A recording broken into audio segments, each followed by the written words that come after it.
What's going on, everybody? Happy Thursday. Thank you for tuning in this morning. I got Miss Ward in the house. How are you doing, Miss Ward? Absolutely phenomenal. I am so ready to go get it. You know how we do.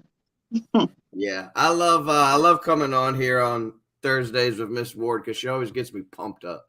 Even if I'm kind of dragging a little bit. I was a little dragging this morning. I was um we've been going to the amusement park a lot here lately with the family in the evenings because we bought this like dining pass for King's Dominion.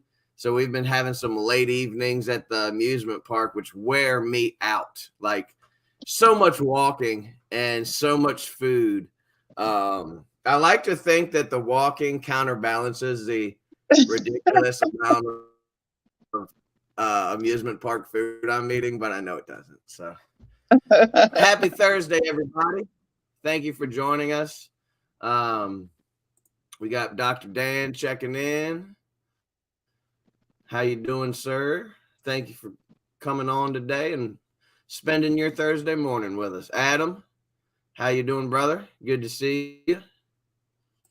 Thank you for joining us. We got a special topic today. It's a topic I love talking about. We've done this at least once, maybe twice before with me and Zach, and I think me and EJ might have done it a couple of times, or I can't remember. But I'm excited to hear some of Miss Ward's favorite tools of the trade because a lot of you guys have seen some of mine. I'm going to share a few more today, but I feel like most appliance people, tradesmen and women, are kind of tool nerds. We love tools. Anything that makes the job easier, anything that makes the job go smoother. And we're not always talking, drill, screw guns and meters and things like that. We also talking tools outside of the working on the appliance.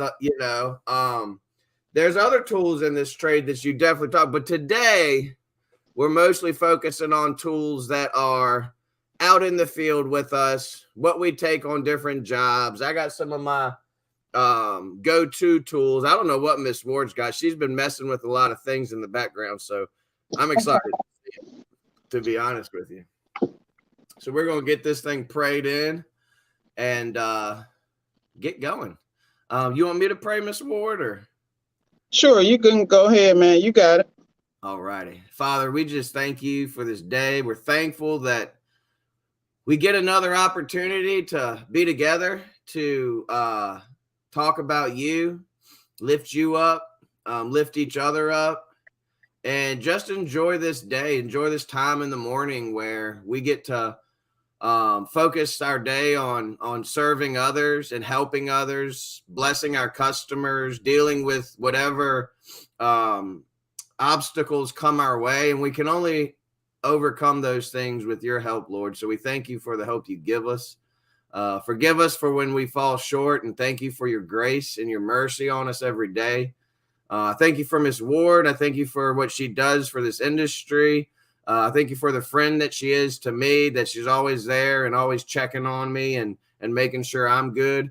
And I just thank you for that. I thank you for the rest of the Alliance community that you've allowed us to be a part of.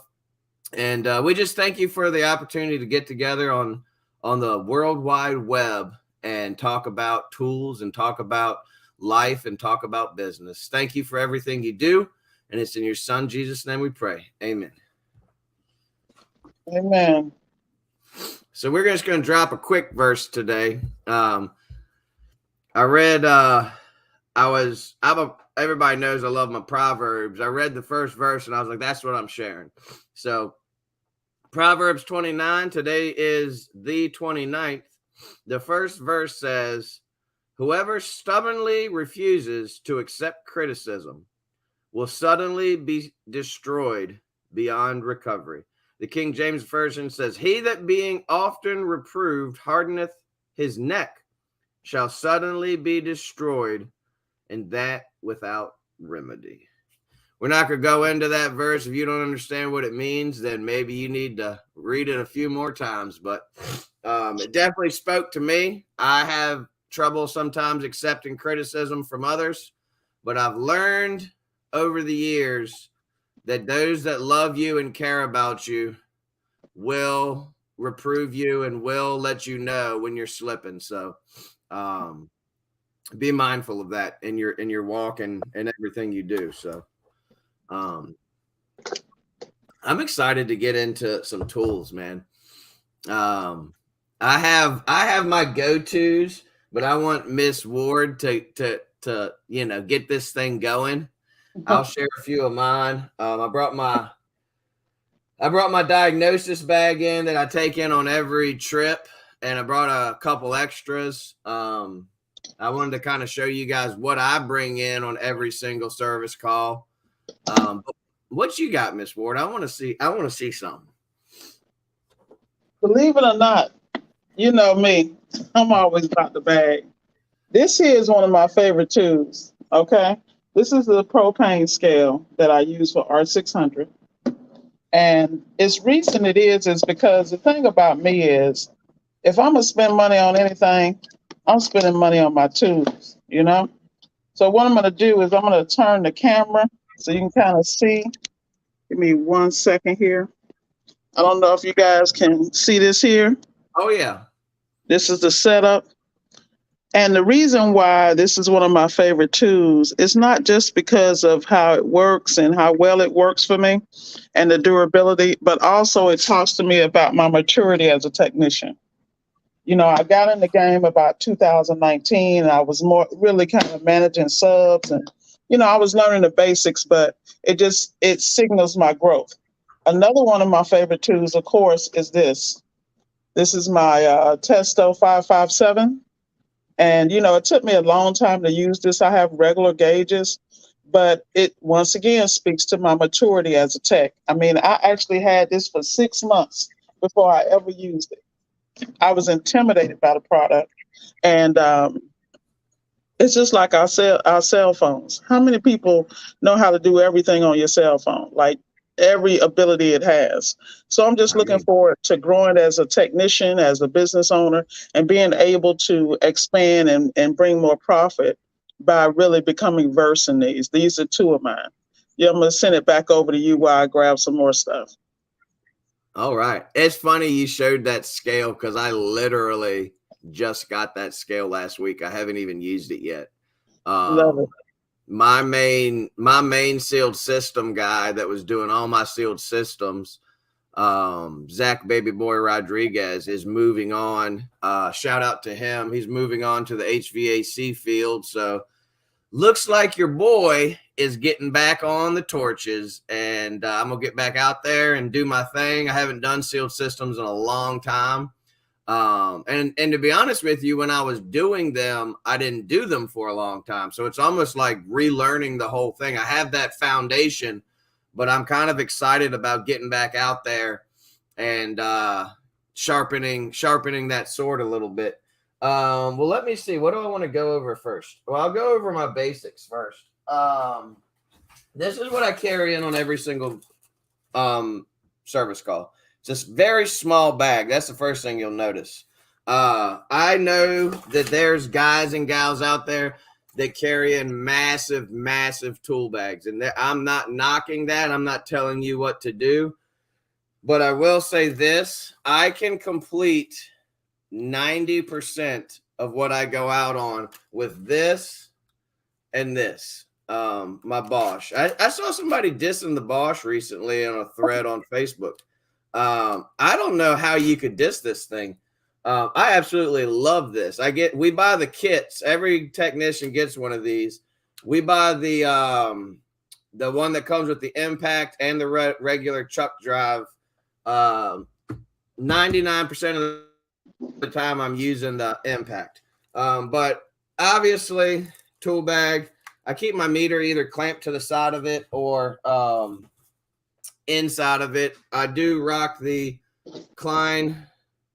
Hold on, where's the camera?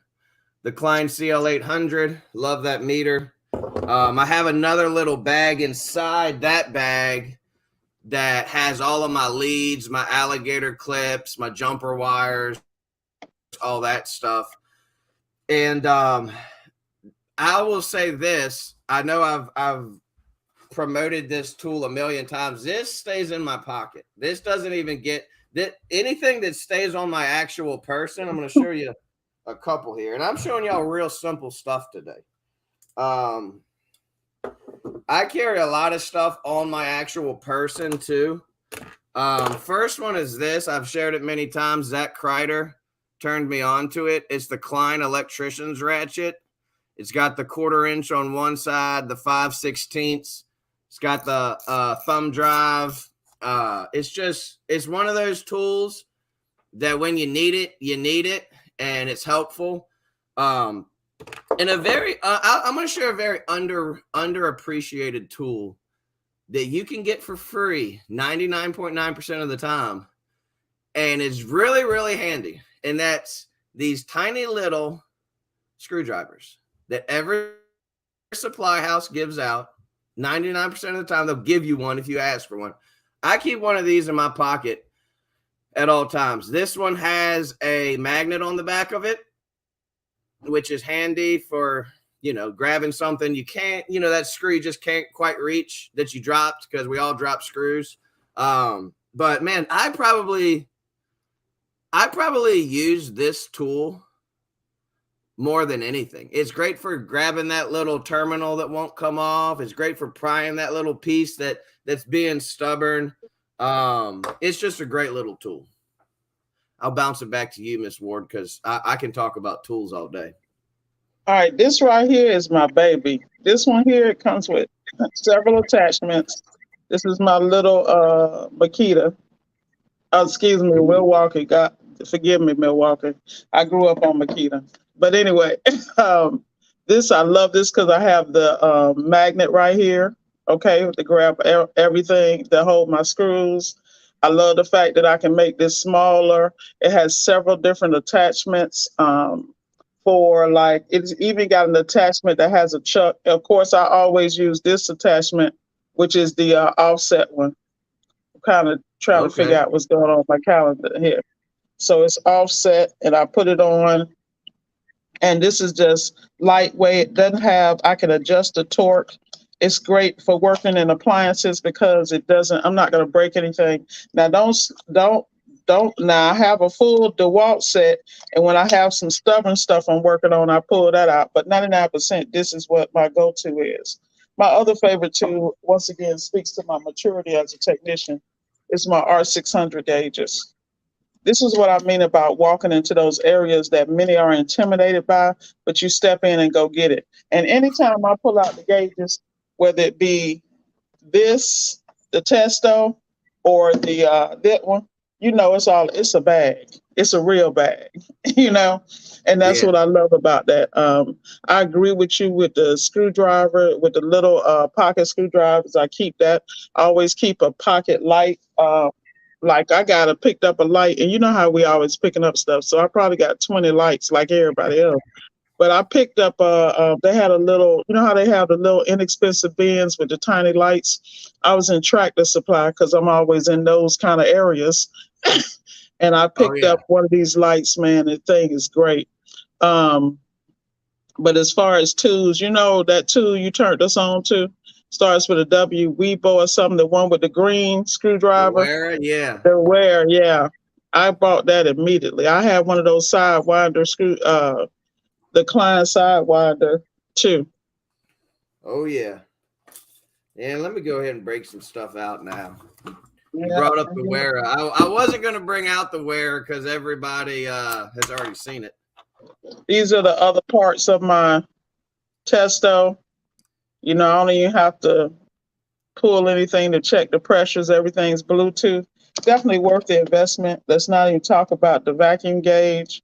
I mean, if you're going to be a tech, I hate to be shady, but be a tech. Yeah. Technicians use tools. Parts changers don't. We invest in our tools. Your tools are going to pay for themselves. If you're looking at a tool and you're thinking, oh, can I afford this? You're doing something wrong. The tools pay for themselves. But I will say this: don't go out and buy every tool you see us talk about this morning. Do your research. We're suggesting, Ms. Ward uses that Milwaukee screw gun. I use a Bosch. To each their own. There's some things like the Wera screwdriver. You can go buy this today and you will not be disappointed. This thing right here, it's removable. It's a good quality unit. It's got a little spot for all your bits on the inside. I keep some of my Torx bits in there. I keep a flathead. I keep the piece to put my sockets on, my small sockets in. And this thing stays in my tool bag. And anytime I need a bit, anytime I need an extra whatever, if I need an extension to get back, onto the further depths of one of these machines, I just pop that out, pop it in the old Bosch, stick this on the end, and then I've got a longer piece. And of course I have longer bits in the truck, but who wants to run back? For me, I want versatility in my tool bag. I want tools that can be used for many different applications, because I don't want to run back to the truck. A lot of y'all look at this tool bag, which by the way is not even a tool bag. This is a tactical bag. It goes around your waist. I can strap this to my waist, and then this bottom part straps to your leg. So I can slap this bad boy on. I can have my drill with me, and my hands are free. I can walk into the customer's house with my parts in my hands. All my tools are on my hip, and I'm ready to go. Speaking of flashlights, I'd like to give a shout out to this flashlight. It's a Quantum rechargeable. It's got the magnet on the end. These are $25 at Harbor Freight. And I know there's a lot of haters out there that don't like Harbor Freight. I love Harbor Freight. You will spend some money testing stuff at Harbor Freight, but I'll give you a tip. If you're on Facebook, which most of you are, there's a Facebook group called Harbor Freight Junkies, and they review all the Harbor Freight stuff. So instead of you going and buying some junk, you go to Harbor Freight Junkies, you type in flashlight, and they've already tested them for you. And it's real world reviews. But this thing's got the regular flashlight, it's got the side jank, but then it's also got the blue light too, or the black light, whatever you call it. It is strong enough. You might think to yourself, well, that black light doesn't look strong enough to detect a leak. It is strong enough to detect a leak. I've found leaks with just this flashlight on sealed systems that have dye in them. So that's awesome. You got any more, Miss Ward? No, that's it for me. That's it for me. I want to talk about the tool thing. I want to talk about what I did when I first got into the industry when it came to tools, because I'm one of them people. I'm paranoid, and I never want to be somewhere and not have something, even if I don't know how to use it. I was one of those people. I'll never forget. I picked up the phone and called Mike Sneed about something that was going on with my meter, and I was measuring something. And I would never forget. I was like, dang, do you really know how to use this? And I'm sure we all have been guilty of it. But the reality is one of my biggest things is, because I'm so hard on myself, is giving yourself grace, realizing you're human, and realizing that, finding a way to take the time and really learn your industry, learn the job. At this point, nobody should be going into a person's home and not being aware of having some idea of how to address and attack the issue. Like yesterday, I had a Whirlpool side by side. It wasn't dispensing ice, and it was in the door ice maker. And I showed up with the auger in hand. All the things it could be, also the door kit, things that, the things we know that happen. And because it was side by side, of course, my brain is thinking about the harness at the bottom that breaks, those things. So I go in with a process and I get in there, I take the ice bucket out, the auger's spinning. I'm like, it's spinning. Dump the ice out, maybe it's frozen, but put it back up, still not spinning when I put the ice bucket back in. So then I pull out my needle nose, have the customer push it, and I realize that the bearings are stripped in the auger. So, of course, when pressure is applied, it's not going to spin. I was ready to go get it and get it done. But, people think that takes years of experience. What it does is it takes repetition as far as how you push yourself, Yeah, absolutely. I agree with Dan. A ticket tech is only as good as their tools, and not just the tools in the tool bag. Like, I love that small tool kit that you have there. I think it's brilliant and genius because let me explain something to you. Every time I have a portfolio, because I'm a business person always first. So I have a portfolio that I bought. It's a Husky portfolio that I bought. I did a video on my channel about it, and it just folds open and closes. So all my tools lay in there, and I'm good to go. At the end of the day, hey, Drill Wheel, that's my personal trainer. I love you. I love you. That's my guy. Anyway, I'm sorry, y'all. Let me get back on topic. But I love the fact that I can go and open it. But every time I do, I got too many of these, too many of that. And in my brain, I'm like, I'm going to just start putting stuff to the side because the lighter you are when you go in and having your tools, it all goes back to how you present yourself in a customer's home and your level of professionalism.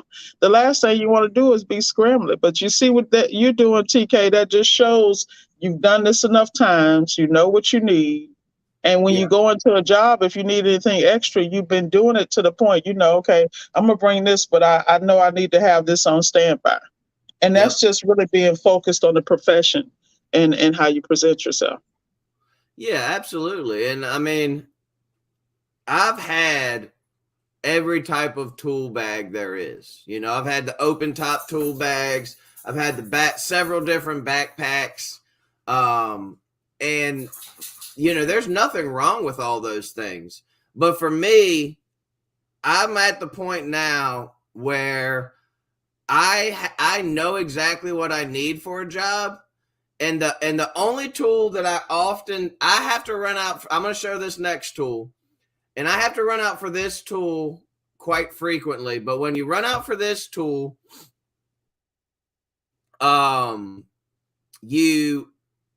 it's all right before it. You're always like, shit. You're kind of like, you get to the job. It's always a refrigerator call. You get to the job, you open up that freezer and you look at that back wall and you say, shit. And so y'all already know what I'm talking about. It's my steamer. And this little guy. Now I've used every steamer in the book. The McCulloch, I got the big boy that one of my techs has now. He seems to like that one. But this guy right here is like $40 on Amazon. And first thing you notice is look at all that cord. Look at all that cord. These little steamers that they sell with the little 4-foot cord, I can plug this bad boy. I mean, that's an extension cord right there. It's made by a company, EAVE. Never heard of them before until I bought this. Couple nice features that it has. First of all, the ridiculously long cord I love. Second of all, it has the trigger lock. I do wish that instead of it being a trigger lock, it would lock it into the steam position, because I had one time where you could lock it into the steam position and it would just go. So I kind of wish it had that. But right on the top there, if you look down inside, there's a little red plunger. When this thing gets hot enough, that plunger pops out of the top to tell you it's ready to go. And also, it has indicator lights on the side. One is orange and one is green. When it's ready to go, it turns green. I abuse my steamers. I'm not going to lie to you guys. I'm hard on them. I'll turn this bad boy upside down and just shoot straight hot water at that thing. But I usually go through about one steamer a year. and then they stop working. That one, I believe, is on its maybe 16th month, and it's still truck. And I'll tell you another thing I love about it, and you guys will appreciate this, that defrost evaporators frequently. It heats up ridiculously fast. I mean, by the time, if I go grab it, typically if I go in and I see it's a defrost issue, my first thing is I go grab my bucket of rags, shop towels, chamois cloths is what I use, and I grab my steamer. Because while I'm unloading the freezer, that thing's heating up, getting ready, so that when I'm done, I'm ready to go. But that thing heats up really fast, because every once in a while, like on the GE side-by-sides, I'll usually have to fill that thing up 2 or 3 times during the process. And the thing that I would run into with a lot of steamers is they took so long to heat up. But that thing heats up ridiculously fast. If you're old school and you're still using a heat gun, buy a damn steamer. It is worth its weight in gold. I'll give you another little tip. I didn't bring it in with me, but buy a, I don't know what they're called, but it's the IV things that they use in doctors' offices, and it has that little piece on the end of it. Buy one of those. It has 2 ends on it. Cut it in half, and it has a tube attached to it. It fits perfectly right on the end of this for going down in defrost drains. So TK, where do they buy the IV thing from? Amazon, anywhere like that, anywhere they sell medical supplies. And I need you not to skip over something you said that was brilliant. This is what I'm talking about, game. It's your relationships. When you said you used the chamois cloth that people use in auto detailing, don't slip over that, because that's a whole bar right there. Yeah. Think about it. I mean, that's brilliant. Dude, I got one. I'm about to order some more. Because that's brilliant. I buy mine at the Dollar Tree, which is $1.25 now. I posted it on the group the other day, but I buy them 20 at a time. I'll go in there and buy 20 of them, give 3 or 4 to each of my guys. And the beauty of it, at $1.25, when it gets nasty and dirty, I just throw it away. I'll wash them if they're just a little funky. But those chamois cloths are so absorbent, and like I'll even a lot of times, like if I go in on a dishwasher, a lot of people, they pull their shop vac out to get all the water out. 3 or 4 good rings of that chamois cloth, that dishwasher has no more water in it. I can get down into the sump, get all the water out real quick, pop the drain off, no more water. Those chamois cloths are so awesome. I've been using them for years. I've been talking about them for years. They're $1.25 at your Dollar Tree. Go in there and buy 5 of them, and then keep them in a ice bucket from a Whirlpool ice maker kit. The ice maker kits come with 2. One of them's kind of a weird size, but one of them is like a perfect rectangle, and that ice maker bucket fits perfectly at the bottom of a fridge. So when you bust all that ice up from a clogged defrost drain and you're trying to figure out where to put it, the ice bucket's perfect. You just sweep it all into that ice bucket, dump it into their sink, or dump it outside, whatever you want to do. And let's not forget this. Bring a blanket in when you come into work on somebody's stuff. If you're throwing ice chunks and all this stuff all over a customer's floor, you're not a professional. My number one pet peeve in the world is when I look on Facebook and I see these guys working on appliances on hardwood floors with nothing underneath of them. Get some floor protection, put some blankets down, act like a professional. And lastly but not leastly, you young bucks don't know nothing about this, but us old people, seasoned professionals. I did flooring. I started doing flooring, ceramic tile flooring, when I was about 9 years old. My best friend's dad was a ceramic tile installer, And I started doing flooring when I was about 9 years old. And probably from the time I was 9 till about 15 or 16, I never wore a knee pad. Because I was young. I was a little kid. I didn't care about my knees.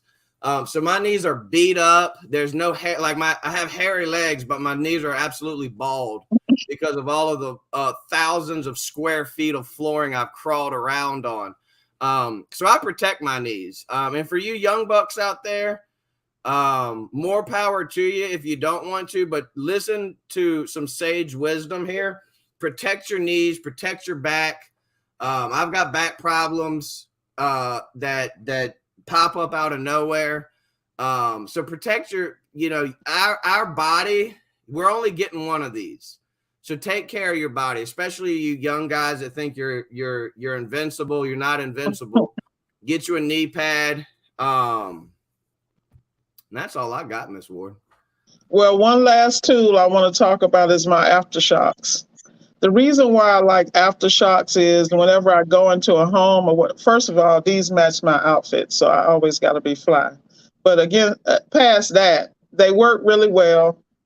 And they're really lightweight, but also you can hear everything going on. If you're in a customer home and you need to watch a quick video, it's really great. And the thing I like about aftershocks is because I bought these from Amazon like just under 2 years ago.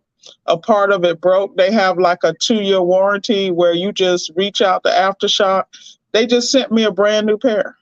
That's beautiful. What I mean? I love companies that stand. I mean, I think when I bought them, it was like $1.50 or something.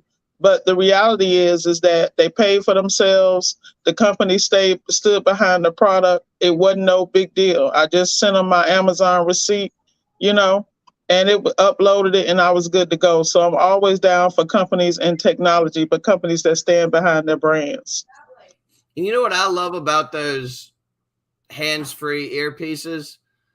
Is when you need to call tech support or you need to call whoever, how awesome is it that you got them in your ears, your hands are free. And let me give this bit of advice to you guys. Don't call tech support until you're ready to call tech support. There's nothing more unprofessional than you calling tech support and not having your meter out, not having the board. You know damn well that guy's going to ask you to go to that control board or whatever. Be a professional. I know that we have some tech support haters out there. They're doing their best to help you. And shout out to the good tech supports out there, like Sub-Zero and some of the people at Speed Queen and things like that. There's some really crappy tech supports, LG.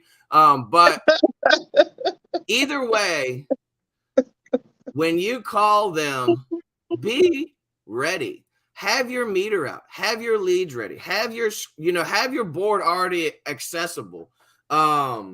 So yeah, let me ask you this question, Ms. Warden. This is just more of a curiosity thing. When you're at the customer's house and you have your earpieces in, what happened? I can't. Oh no! What happened? Really just happened? What happened? I don't know, man. But look, what were you gonna ask me? Curiosity thing. Do you listen to music while you're working ever? I really don't. A lot of times, depending on my mental state, I might put on like a gospel song. Like I have a couple of gospel songs I put in repetition. Like if I'm on my way somewhere or my mind is troubled and I walk in, it just depends. I just don't really, when I'm in that zone, I'm in that zone, and I'm so focused on, like with me, I'm all about productivity and turning my bag. So I'm timing how long I'm in there. My whole thing is focused because a lot of times what we will run into as professionals, so many people are so accustomed to technicians coming in who are not professional, meaning they come in pants sagging, ill-kept, not well shaven, not in uniform, and then they get there, they talking on their phone, they not taking the job seriously.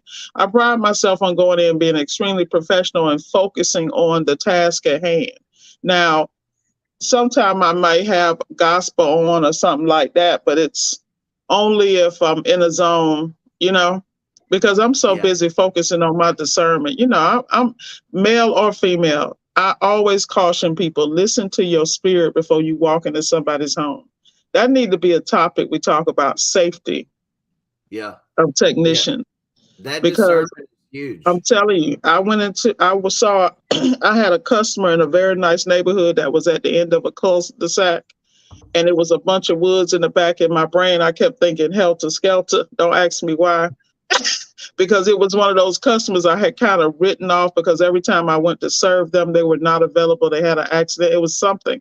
So my energy was already, I don't want to really do this. And so when I showed up to the home, I get it, nice neighborhood. Houses are going $500,000 and up. All right. And I get to the end of the cul-de-sac or end of the street, because it's a dead end. And I go to the house and I see the lawn is not really well kept, which is always a sign. And then I go to the door and I'm looking through the window and I see like mattresses on the floor. And I'm like, what is this? What's going on here? You know? And so in my brain, and there's a little Ring doorbell or something, or I call it a knockoff Ring doorbell. And I hit the button. Now I already made up my mind, my round brown ass was not going in there. Okay. Right. But the thing about it is that just the energy was off. No one came to the door. I took pictures and I notified the company that sent me there that I wouldn't recommend anyone go because it was not safe. But that's what I mean about, you know, I hear people in these situations. If a customer acts a certain way over the phone, they're giving you that's a cue. That's a sign. If you get a certain vibe, we don't need that money that bad. I just want everybody to be very safe out here, because we see stuff on the news that we're not going to go into right now, that we just pray, because the world, not only has it changed, but you need to really protect yourself at all times. Absolutely. We could do it. We actually might talk about that. Well, I'm gonna be on a cruise next week, so EJ will be here. But maybe the following week we could talk about I mean, it's huge, and that trust your discernment. And I'll tell you another thing that I'm thankful for, and it's more than a tool. It is an absolute blessing, and that is my CSR. And I know I talk about Beth a lot. I love Beth. Man, you want to talk about the gift of discernment? This woman can screen service calls like nobody's business. And she'll call me and she'll say, TK, she's like, my spidey senses are going off. I was like, red flag them. Red flag them right now. We don't need to go. She's like, this is going to turn into a nightmare. And it's such a valuable asset to my company, because when you have someone answering and screening your calls that knows the red flags, we had a customer call the other day. It was a new property manager, and he wanted us to go run like 5 different calls and then bill when we were done. And we were like, no, we're not going to run 5 calls because we don't have any relationship with you. And Beth was like, you know, going over everything with me. And I was like, Beth, our procedures are our procedures. Let him know what our procedures are, and he can either say yes or no. We're I know everybody else is slow, but we're busy. I don't need necessarily I definitely don't need another property manager that's going to have me run 5 calls and then ghost me.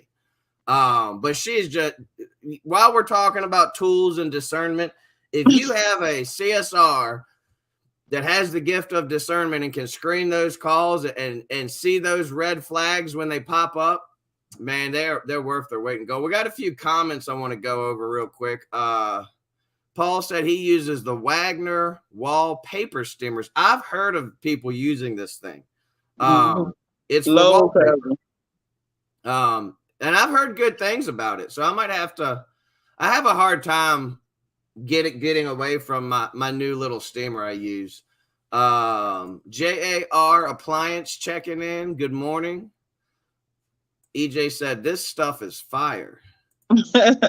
We need links. I don't have links for everything, but I'll try to put some links in later in the group so everybody can see. Knipex pliers, wrench, and Cobra XS. I've heard really good thing about the Knipex pliers. I've had the same set of pliers. I don't even know what brand they are. I don't even know what brand they are, but they're Probably not Harbor expensive. Freight. Yeah, I think they're actually like Home Depot. Oh yeah, Vice Grip. They're Oh made yeah, by those are good. Yeah, Irwin those. Vice Grip.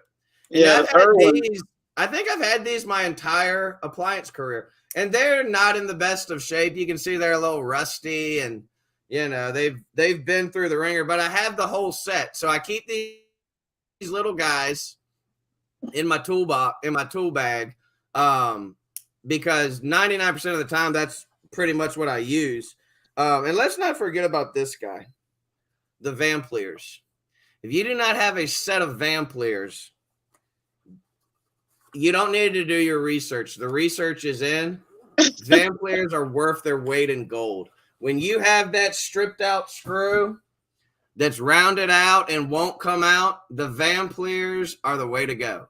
They have saved my butt countless times. Paul said, like 10 years ago, I used to play classical on a Bluetooth speaker in my bag on a super low volumes. I like classical music.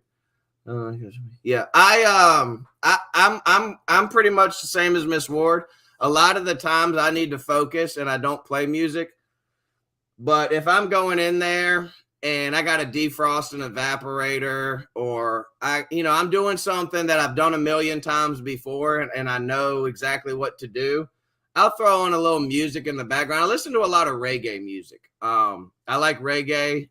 There's something about there's this hypnotic beat in every reggae song that I just absolutely love. So I listen to a lot of reggae music. It helps me to just get into the zone of where I want to be in the mindset. And in the back of my head, I'm imagining that I'm on this tropical island, sitting on a white beach sand with blue ocean in front of me instead of in front of this crusty ass washing machine. So I think that's what and the awesome part, Miss Ward, is next week I will be on a tropical beach somewhere. So y'all are gonna hold it down while I'm gone. Make sure you say hello to my family, Rumkey. That's my father, my paternal side. Okay, in Bahamas. Yeah, man, I'm part Bahamian. Okay, I didn't from even South know Florida. that. Yeah, well, I don't either. Only when it's conch salad time. Trust me. Hey, I was just talking about that. I was like, as soon as we touch down, I'm going to eat some conch salad, because I've been to the Bahamas. This is probably my fourth time going to the Bahamas, and I've never tried conch salad, and that is just shameful. I've tried conch before, but I've never tried the conch salad. So definitely going to try that. Well, I know you got to go, Miss Ward. You got any closing thoughts or comments? Hey, we need to go get it, boy. I don't know why y'all playing, man. It's the second half of the year. I told people, whatever your New Year's resolution was, the year's not over yet. Don't be so hard on yourself. Just pick up where you left off and keep going, one step in front of the other. You know how I feel about Atomic Habits, man. My boy James Clear. There we go. That's it. Go out there and get it, you guys. We got Brother B checking in. Good to see you, sir. We're going to wrap this thing up. Everybody stay safe during this holiday weekend and the 4th of July. Don't go out there and do something stupid and blow yourself up. Be safe with your firecrackers, your fireworks, your Roman candles or whatever, bottle rockets. I will be on a tropical island next week somewhere, but EJ is going to be checking in. We got a lot of folks checking in from Miss Ward's channel, so shout out to Body Leisha is checking in. Thank you for joining us, ma'am. And like I said, go out there and invest in yourself by investing in tools. If you're uncertain of a tool, do some research on it. All the tools that we have talked about this morning, they're good tools. I wouldn't show you something that I think is junk. So go out there and invest. and quality tools. If you don't have a good meter, go get a good meter. If you don't have a good screw gun, go get a good impact screw gun.